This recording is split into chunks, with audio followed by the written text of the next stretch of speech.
Welcome to Coruzant Technologies, home of the Digital Executive Podcast. Welcome to the Digital Executive. Today's guest is Keith Dazer. Keith Dazer is the founder of Deliver Digital, which helps to guide business and IT leaders through optimizing and managing their technology partnerships and spending so that they can elevate from the day-to-day and focus on delivering business transforming initiatives that are truly needed right now. This work is reshaping the technology solution provider landscape by helping to reduce cost and duplication, increase vendor performance, and implement effective and sustaining governance models. With 15 years of experience across the technology channel, Keith has orchestrated the digital transformation of some of Canada's most progressive companies, led distributed teams of over 100 people, and brought several new services and products to market. Well, good afternoon, Keith. Welcome to the show. Thank you so much for having me. Absolutely. Appreciate you making the time. Again, today, another podcast outside of the continental United States. I appreciate you hailing out of the great country of Canada there and making some time for us today to have a conversation across time zones, really. So, Keith, we're going to jump straight into your question here. If you could start by giving us an overview of Deliver Digital and what inspired you to found this company. Specifically, how do you see Deliver Digital altering the landscape of technology solution providers? Of course, yeah. Well, I'll start off with, I guess, where my career began. And I really focused on I built my whole career around helping companies get value from technology, whether it be in the last decade, which I spent building an MSP, or even before that, where I would help companies select the right talent or the right hardware really to deliver on their specific business goals. Over the last 15 years, there have been a ton of positives that I've been a part of, but there's also been something that hasn't felt quite right in terms of how businesses are really forced to consume and buy services. So I've really had an observation that as technology has become more and more complicated, that there has been more and more pressure that's been put on these service providers to generalize, to broaden their horizons, and really to try and find a way to add simplicity in a world that's becoming more complicated. They've actually done the exact opposite. So unfortunately, that simplicity really has a dark side, which is the idea that as companies become more and more generalized, they're also introducing more and more watered down versions of the services that are provided. And when you think about more and more services being offered around some of these emerging technologies, that snowball is going to continue. So if you couple that then with the idea that most small and mid-sized businesses across North America don't have things like vendor management, and that responsibility is rolled up in really a bunch of other roles, you end up in a scenario where customers don't have clarity on what they're buying, what they're paying for, or even if it's good at all.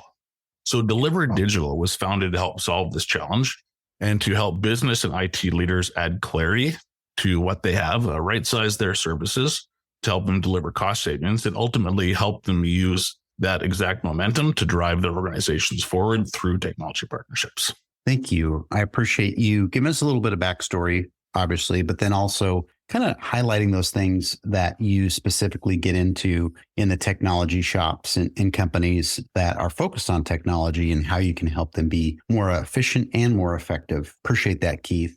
Switching gears here, digital transformation is a buzzword, right? But it's fraught with challenges. We all know that. Been there, done that. From your extensive experience, what are the most common obstacles businesses face in this journey, and how does Deliver Digital help overcome them?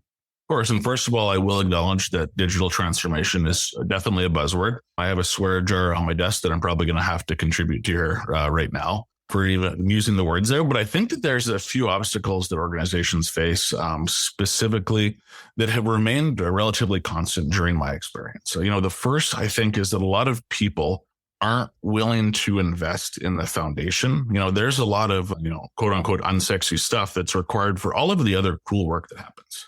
These are dollars that have to be spent on things like architecture, security, a lot of the stuff that nobody ever sees. And we're seeing this issue with AI right now, where there's a huge push from senior leadership teams to adopt AI. But many of the fundamentals around things like data structure, security, privacy, et cetera, haven't been addressed in order to not be able to create some sort of user experience or PR disaster. The other key mess that I'm seeing, and hopefully I don't offend anyone here, but I feel like everyone has somehow self-proclaimed themselves as strategic, and the emergence of VCIOs and a whole industry of selling these digital transformation and roadmap. However, there's a bit of a trap where it's all fine and good to have a technology roadmap, but the execution of that roadmap is where I see a lot of organizations and people fall down. It's super easy to sit around a boardroom and theorize the order of operations of projects, but actually implementing them in an organization that doesn't have the ability to hit pause while you do that work is another thing. And the fundamental truth and a key reason that generalists create a bit of a trap here is that having the right partners around the table is so key to not just having a plan, but executing on it. And that's really where I see Deliberate Digital coming in as well, to help make sure those right partners are around the table and to make sure that they're helping organizations actually execute on those visions and strategic roadmaps. Thank you. Again, expanding on that first answer you provided to the first question around, again, companies, IT shops can navigate some of the challenges because, and I've seen a lot of presentations where digital transformation, there's some money for the tip jar, the custard jar, but and I truly have seen that happen. So again, I appreciate you expanding on that a little bit more, Keith. And Keith, the next question I have for you is you've successfully brought several new services and products to market. What's your process for identifying market needs and developing solutions that not only meet, but exceed those needs? Of course. I think one thing that's really simple here that is often overlooked is simply listening and talking to customers and people. I think that having that direct line and connection to customers is a wealth of knowledge. And having those conversations with those customers helps you understand where to make the right investments, where to follow your customers where needed, and where they also need help and there's gaps in what they have. I think that a great framework that I like to use to help determine whether or not something is kind of worth pursuing is actually something that comes from Jim Collins's book, Good to Great. I'm not sure if you're familiar, Brian, with the framework, the hedgehog.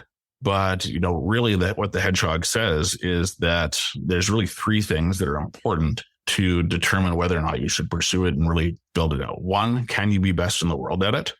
Two, what are you deeply passionate about? And three, what drives your economic engine? And, in the book, they explore this idea of the fox versus the hedgehog, and that foxes are really good at a lot of things, but hedgehogs are really, really, really good at one specific thing. And I think that taking that approach into product management, into product development has always resonated with me and helped to create things that really will propel businesses forward and help add real value to customers and not just solve kind of soft need off the bat. Thank you. What I really like about the podcast here, this particular episode, Keith, is you sharing some analogies along the way as you talk to some of the services that you obviously are an expert in and around, again, bringing some things to light around the IT leadership and on some of those projects that need to get some dust blown off, basically, to get moving things forward. Really do appreciate that. And Keith, the last question of the day, looking towards the future, how do you see the role of technology solution providers evolving? And what emerging technologies or trends do you believe will have the most significant impact on digital transformation efforts? Of course. So there's a few things that are happening right now that are incredibly interesting. Firstly, and this is a bold prediction here, but I think you're going to see the role of service providers, especially when it comes to IT outsourcing or IT services, change really dramatically over the next 5 years. Something that's on the tip of everyone's tongue, which is the acceleration of AI and AI tools right now, is really, my prediction is going to change the landscape of support from the perspective of what can be automated, but also for removing or for those specific touch points that are remaining. What opportunities does this technology introduce to personalize those service experiences in a completely new way? I think that we can agree that the commodity right now is a lot of that service delivery. And I think that a lot of the traditional metrics like your traditional speed of answer, uptime, first call resolution, are all going to be commoditized more and more and become the base elements of the service. And, things like that experience and service personalization are going to be those things that really shift that buying criteria for end customers. And then when we think about things that aren't customer facing, things in the back end, there's going to be a huge push to inevitably automate those, leveraging some of those same technologies, really changing a lot of the financial models of these service providers. And I think that this shift in requirements will also change the buying criteria for customers when they think about the right partners that will be implementing and delivering these services. And so I think the need for some of the scale through these giant service companies and generalists shifts back towards creating demand for really true experts and true specialists. And I think conveniently, that's where the ability to select, manage, and govern those same partners becomes so important. And I think the ability to properly do this is what will really propel customers forward. Thank you. Again, appreciate you shedding some light on some of these things that a lot of emerging leaders, technologists across the board that listen to the podcast here have certainly gleaned a few gems out of the podcast this evening. So I appreciate that. And Keith, I just want to let you know it was such a pleasure having you on today, and I look forward to speaking with you real soon. You as well. Thank you so much. Hello from Canada. And the pleasure was all mine here. So thank you for the opportunity to be on here. Bye for now.